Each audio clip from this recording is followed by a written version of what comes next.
Hi friends, welcome to my YouTube channel. Today recipe కాకరకాయ fry. చేదు అనేది లేకున్నా పిల్లలకు కూడా చాలా ఇష్టంగా తింటారు.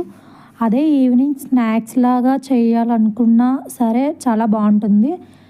ఇందులో ఫస్ట్ ధనియాల పొడి, కారం, కారం, సాల్ట్, జీలకర్ర పొడి, మెంతి పొడి, కసూరి మేతి, నెక్స్ట్ కొంచెం బ్లాక్ పెప్పర్, మిరియాల పొడి, ఇవన్నీ బాగా కలుపుకున్నాక అదే మనం ఈవినింగ్ స్నాక్స్లా చేయాలనుకుంటే అందులో 2 స్పూన్స్ శనగపిండి, 1 స్పూన్ బియ్యపిండి ఇలా మొత్తం బాగా మిక్స్ చేసుకున్నాక ఇలా మొత్తం ముక్కకు మొత్తం పట్టేలాగా ఫ్రిడ్జ్లో పెట్టి ఒక 10 to 15 మినిట్స్ ఉంచి ఫ్రిడ్జ్లోంచి తీసిన తర్వాత మొత్తం ఆయిల్ బాగా మరిగినాక డీప్ ఫ్రై అయితే చేసుకోవాలి. ఇలా డీప్ ఫ్రై చేసుకున్నామంటే మాత్రం చాలా టేస్టీగా, క్రిస్పీగా, ఇలా కొంచెం డార్క్గానే ఫ్రై చేసుకోవాలి. అలా అయితే చాలా క్రిస్పీగా బాగుంటుంది, చిప్స్లా ఉంటాయి. పిల్లలు కూడా చాలా ఇష్టంగా తింటారు. Friends, please do like, share and subscribe.